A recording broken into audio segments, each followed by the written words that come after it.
RVBN, the Rich Video Blog Network, home to weekly NFL predictions, great personality profiles,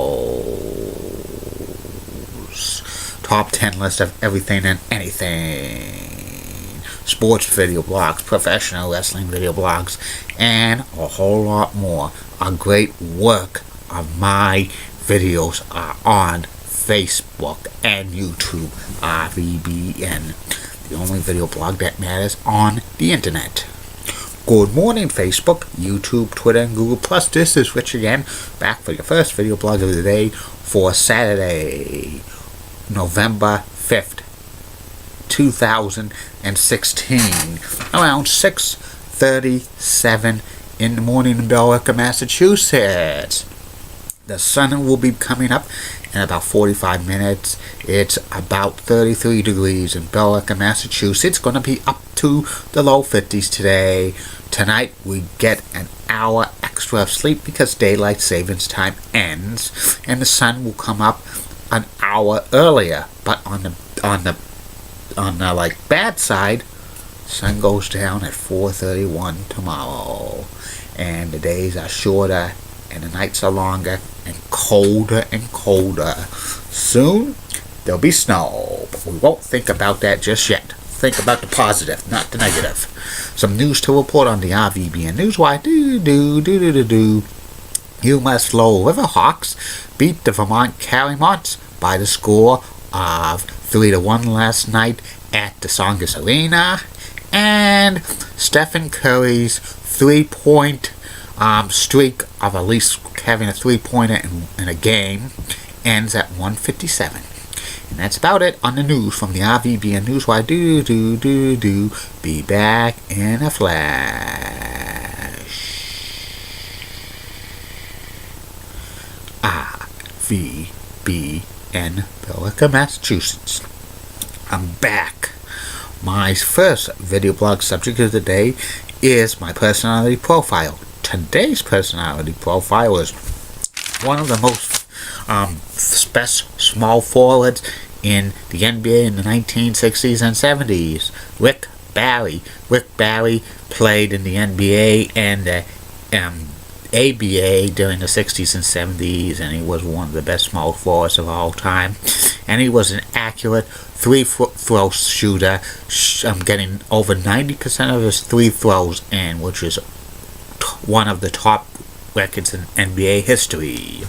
Rick was born in Elizabeth, New Jersey, and he grew up in Roselle Park, New Jersey. He played basketball in high school, and he was one of the top players in New Jersey. Then he was recruited to play basketball at the University of Miami.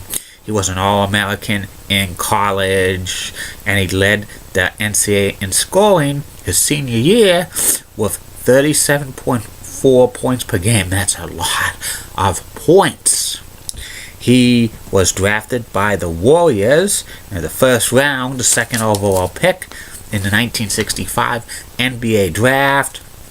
He played 12 seasons in the NBA with the Warriors and the Rockets, and 5 seasons in the ABA with the Oakland Oaks and the New York Nets.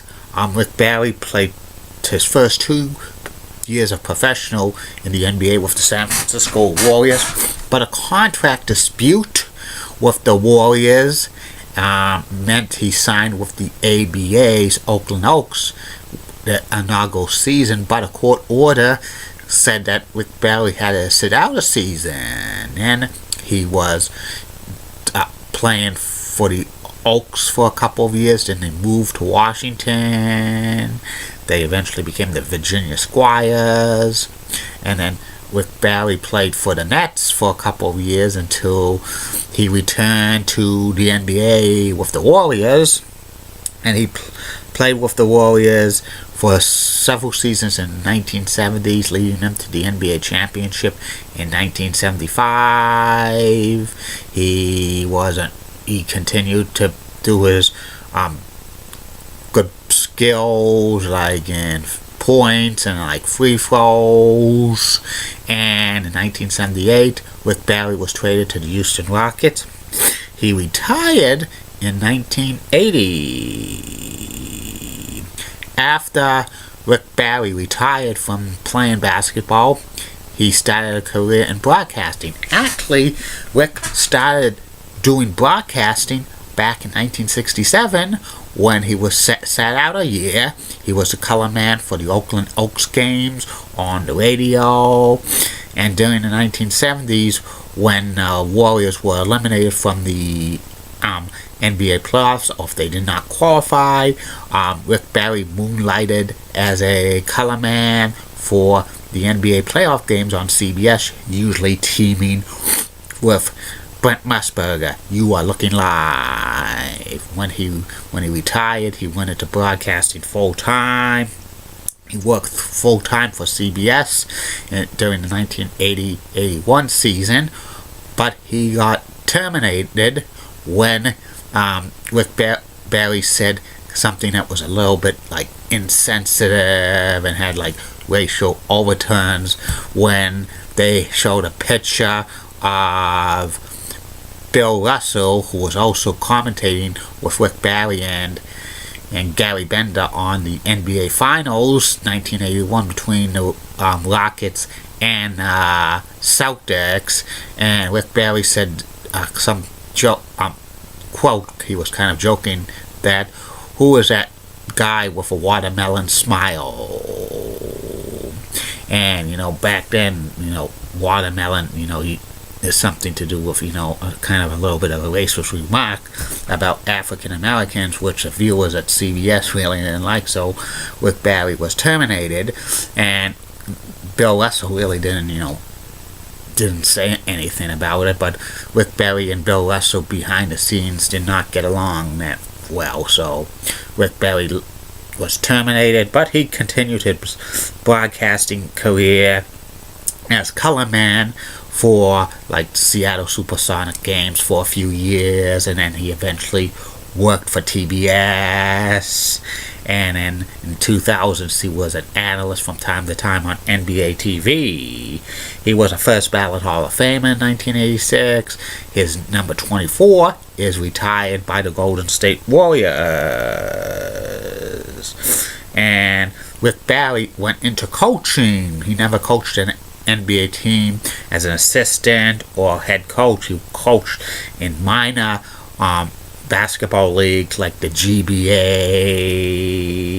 and the CBA and the United States Basketball League. For 2 years in the early 2000s, Rick co-hosted a radio show on sports on KNBR AM in San Francisco Bay Area.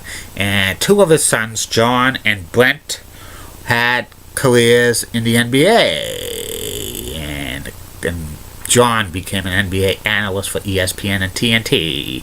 And Rick Barry's career stats were he had 8 seasons of 20 or more points per game in the NBA, 3 seasons of 8 or more rebounds in a game for the NBA career, 5 seasons of 6 or more assists per game.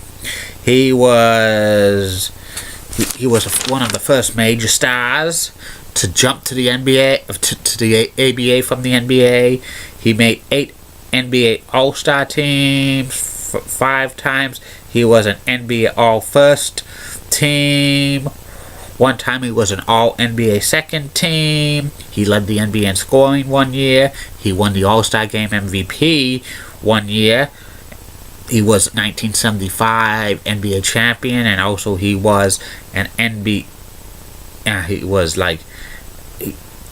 Finals MVP that year. And his career stats were in the NBA 18,395 points, averaging 23.2 points per game, 5,168 rebounds, averaging 6.5 rebounds per game, and 4,017 assists, averaging 5.1 assists per game. And that's about it on Rick Barry. And I'll be back later, Facebook, YouTube, Twitter, and Google Plus, with 2 more video blogs. One will be about 68 Sports Night, the former sports show on the old WABU Channel 68 that lasted 2.5 years in the late 1990s. And third and final video blog of the night will be about the top 10 Jacks and Jackies of all time. Jack, that's what Jesse the Body Ventura called many professional wrestling announcers who are not really named Jack. Keep calm, everybody. I'm a Julie Bennett guy. Molly Roseblood of WCCO Lexington has nice legs. Elizabeth Huss is so stunning. She's the best. Amy Hughes is awesome. Amy. Elizabeth Huss. Linda Church of WPIX Channel 11 New York. Such a rocking cougar's got the best legs in New York City, and Papa Gibbs at ABC 11 has a sweet southern accent. And in the words of Chris Berman, ESPN's announcer, he could go all the way. Touchdown, touchdown, touchdown.